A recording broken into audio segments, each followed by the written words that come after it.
আসসালামু আলাইকুম এভরিওয়ান। প্রতিদিনের মতো চলে আসলাম নতুন একটি রেসিপি নিয়ে। আশা করি আপনাদের রেসিপিটি ভালো লাগবে। ভালো লেগে থাকলে আমার চ্যানেলটি সাবস্ক্রাইব করতে ভুলবেন না। আর যদি ভিডিওটি পছন্দ হয়ে থাকে প্লিজ ভিডিওতে একটি লাইক আর শেয়ার করতেও ভুলবেন না। ভিডিওটি আপনাদের কেমন লেগেছে আমাকে কমেন্টের মাধ্যমে জানাতে পারেন। আমার আজকের রেসিপি ইলিশ পোলাও। আশা করি আপনাদের সকলের ভালো লাগবে। কথা না বাড়িয়ে চলে যাচ্ছি সরাসরি রেসিপির দিকে। আমি এখানে নিয়ে নিয়েছি প্রায় 2 কাপের মতো টক দই। এতে আমি দিয়ে দিচ্ছি 1 কাপ পেঁয়াজ বাটা,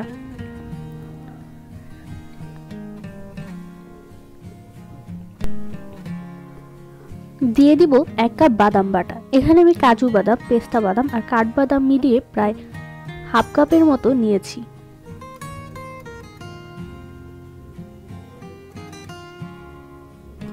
আর দিয়ে দিচ্ছি প্রায় 1 টেবিল চামচ মরিচ বাটা। আমি এখানে শুকনা মরিচ বেটে নিয়েছি, আপনারা চাইলে কাঁচা মরিচটাও ব্যবহার করতে পারেন অথবা গুঁড়াটাও ব্যবহার করতে পারেন। এবার দিয়ে দিচ্ছি 1 চা চামচ আদা বাটা আর 1 চা চামচ রসুন বাটা।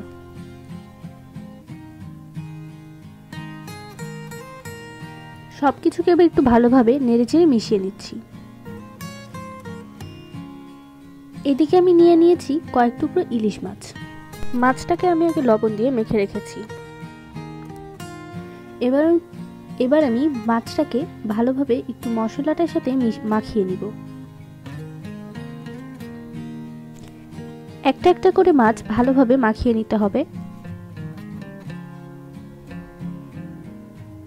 আমি সবগুলো মাছ একটু দিয়ে দিচ্ছি। দেখতেই পাচ্ছেন আমি কি সুন্দর উল্টে পাল্টে মাখিয়ে নিচ্ছি। এভাবে সবগুলো মাছ মাখিয়ে নিতে হবে। এবার আমি আধা ঘন্টার জন্য এটা চুলায় একটু জাল দিয়ে নিব।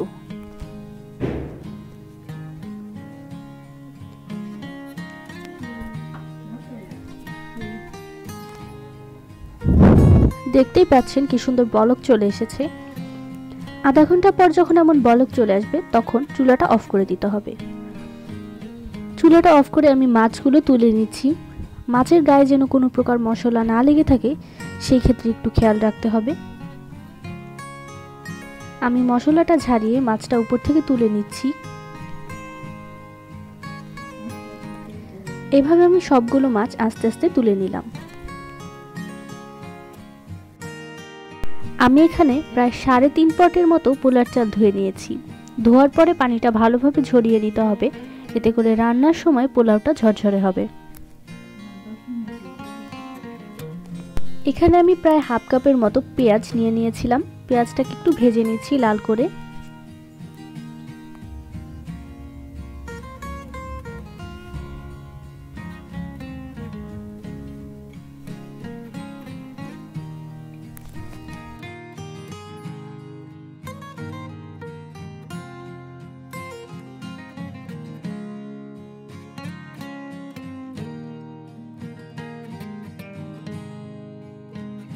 পেঁয়াজটা পুরোপুরি লাল হয়ে এসেছে। এবার আমি দিয়ে দিচ্ছি 2টা তেজপাতা, 3টা দারচিনি আর এলাচ।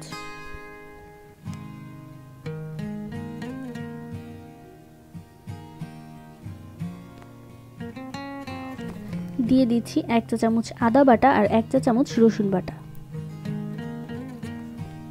সবকিছুকে ভালোভাবে নেড়েচেড়ে একটু মিশিয়ে নিচ্ছি আমি।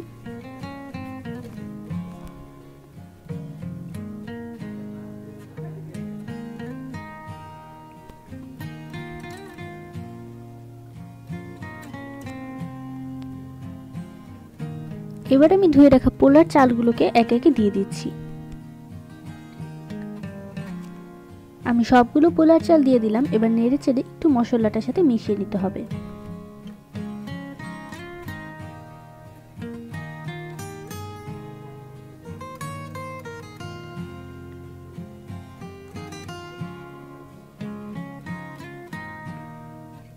মাছ চাল দেওয়ার পরে যে মশলাটা আমি রেখে দিয়েছিলাম এই পর্যায়ে সেই মশলাটা দিয়ে দিতে হবে।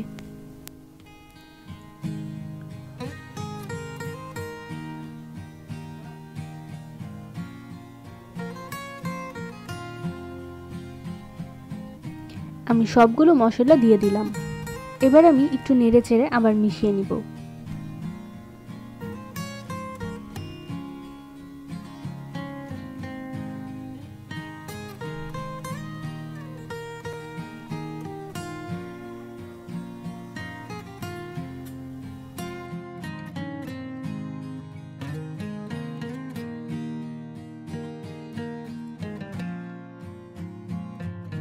সবকিছু মাখানো হয়ে গেলে এই পর্যায়ে দিয়ে দিচ্ছি স্বাদ মতো কিছুটা লবণ।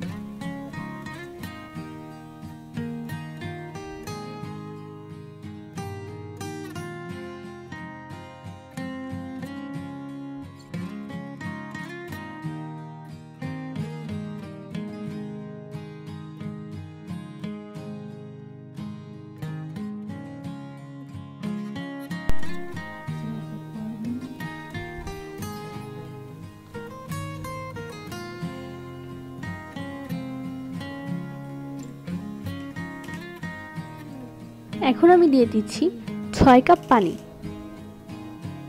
আমি যেহেতু 3.5 কাপ চাল ব্যবহার করেছি, সেই হিসাবে 1 কাপে 2 কাপ পানি হবে। আমার এখানে 7 কাপ পানি দেওয়ার কথা ছিল, কিন্তু আমি এখানে 6 কাপ পানি দিয়েছি আর দিয়ে দিব 1 কাপ দুধ।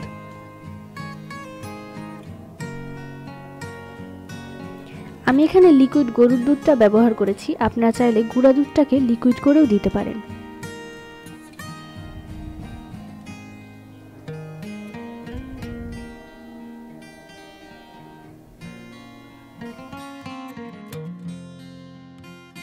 ফিরে আসছি 10 মিনিট পর। 10 মিনিট পর যখন পানিটা বলক চলে আসবে, তখন দিয়ে দিচ্ছি 4টার মতো কাঁচামরিচ। তার ঢাকনা দিয়ে ঢেকে দিব 30 মিনিটের জন্য। প্রায় 30 মিনিট পর পানিটা প্রায় শুকিয়ে এসেছে। আমি কিন্তু চুলার আঁচটা একদম বন্ধ করে দিয়েছি। বন্ধ করে ঢেকে দেওয়ার পর দেখতেই পাচ্ছেন পানিটা কি সুন্দর শুকিয়ে গিয়েছে। এবার আমি চুলাটা একদম লো আঁচে রেখে একটা তাওয়ার উপর বসিয়ে দিলাম আমার পোলাওয়ের কড়াইটা।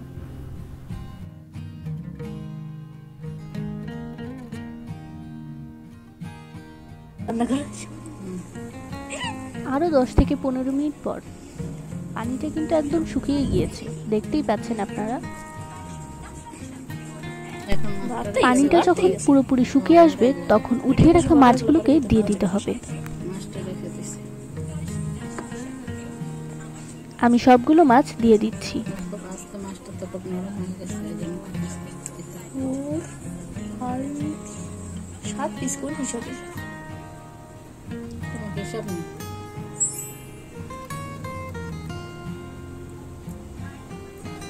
এবার আমি মাছগুলোকে পোলাও দিয়ে একটু ঢেকে দিচ্ছি। আস্তে আস্তে সাইডের থেকে ভাতগুলো দিয়ে ঢেকে দিতে হবে।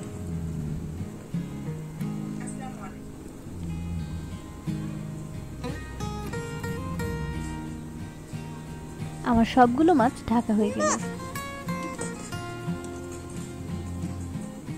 এবার আমি ঢাকনা দিয়ে ঢেকে দিব আরো কিছুক্ষণের জন্য।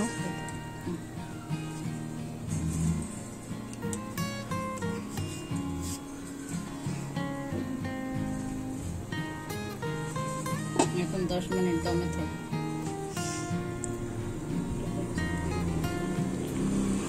এবার আমি উপরে বেরেস্তা দিয়ে দিচ্ছি। পোলাওটা যখন পুরো তৈরি হয়ে আসবে, তখন বেরেস্তাটা দিয়ে নামিয়ে পরিবেশন করব। তৈরি হয়ে গেল আমাদের আজকের রেসিপি ইলিশ পোলাও। আশা করি আপনাদের ভালো লেগেছে। ভালো লেগে থাকলে আমাকে কমেন্টের মাধ্যমে অবশ্যই জানাতে পারেন। আর ভিডিওটি পছন্দ হয়ে থাকলে প্লিজ ভিডিওটি শেয়ার করবেন আর ভিডিওতে লাইক দিতেও ভুলবেন না।